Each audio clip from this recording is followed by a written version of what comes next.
Hey, have you ever looked around at all the stuff in your life and thought, this is way too much? I mean, you've got clothes you never wear, gadgets you barely use, and let's not even talk about the clutter on your phone.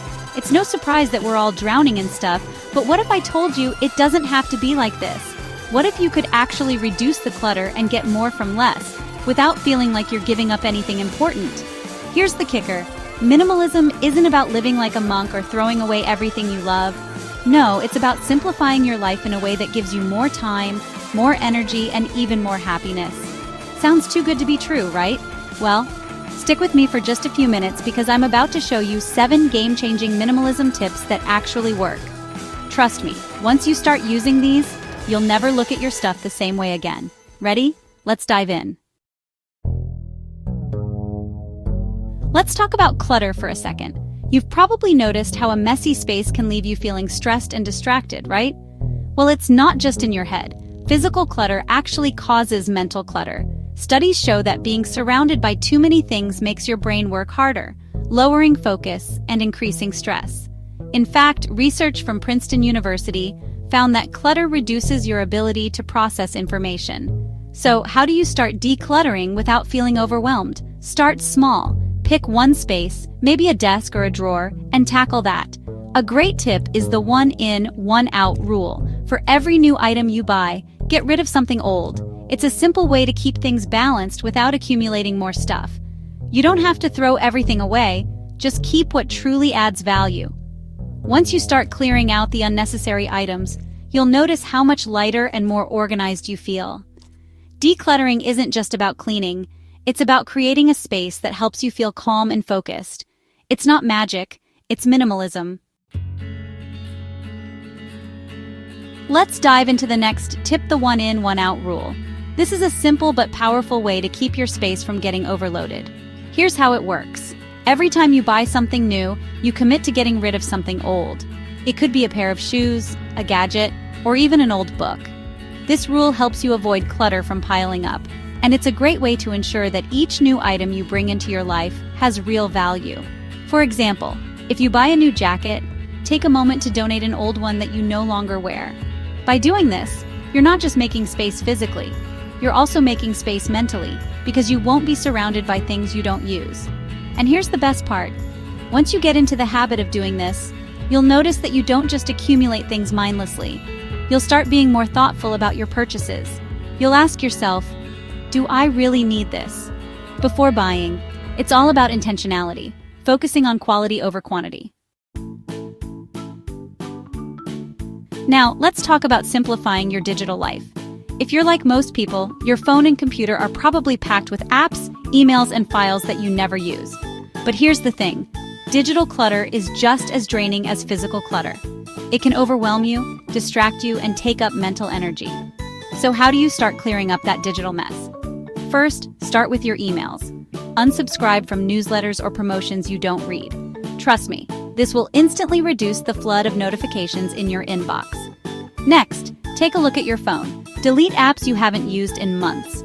You'll be surprised how much space you free up, both digitally and mentally, just by cutting out the noise. Another tip: organize your files into folders. Instead of hunting through dozens of random documents, put them into categories like work, personal, and important. A well-organized digital space means you can find what you need, quickly and without stress. Simplifying your digital life might seem small, but it can make a huge difference. When your digital space is clear, you'll feel more focused and less stressed, just like with physical clutter. Let's move on to a big one: prioritizing experiences over possessions. We all love getting new stuff, right?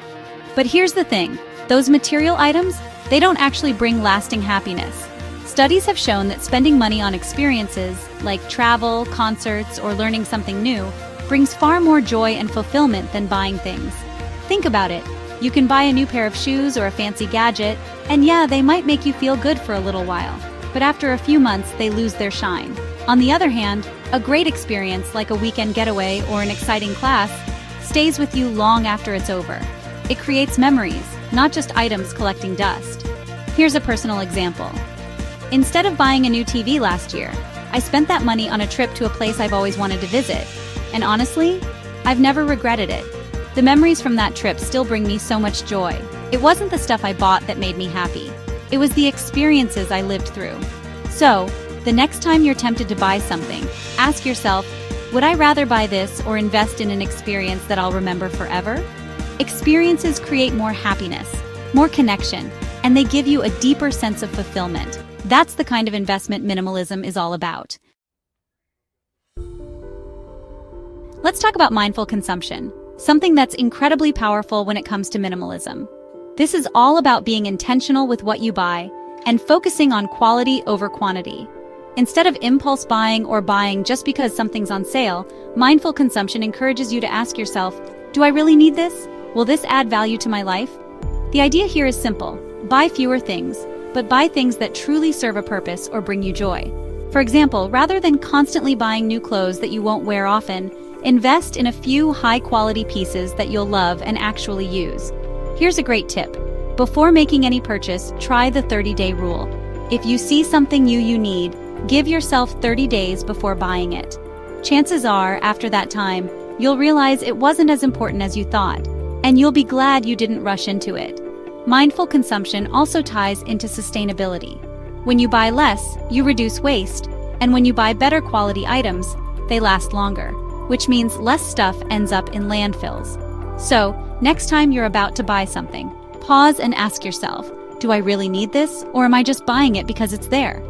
By shifting your mindset, you'll be making purchases that truly benefit you, rather than just adding to the clutter.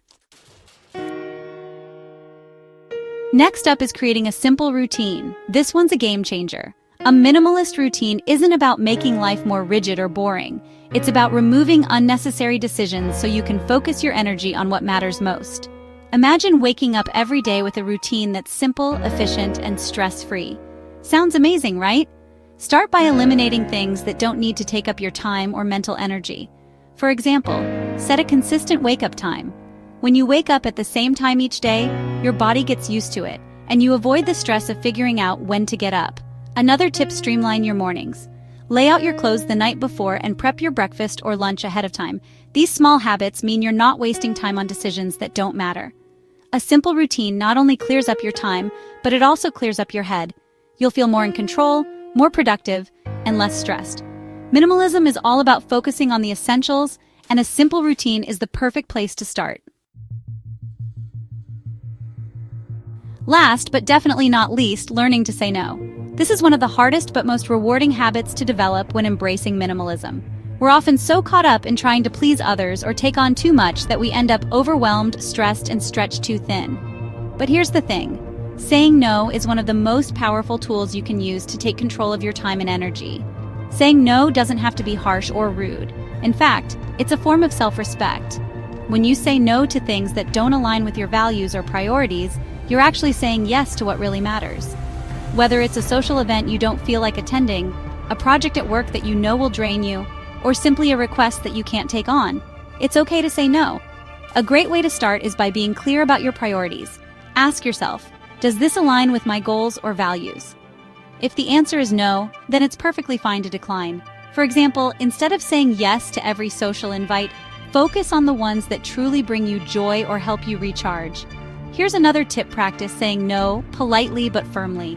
You can say something like, I'd love to, but I've already committed to something else. Or, I'm focusing on some personal goals right now. Setting boundaries doesn't make you selfish. It makes you intentional with your time. Learning to say no creates space for the things that matter most, whether it's time for yourself, your passions, or the people you care about. By saying no to the unnecessary, you're saying yes to a life with more clarity and purpose.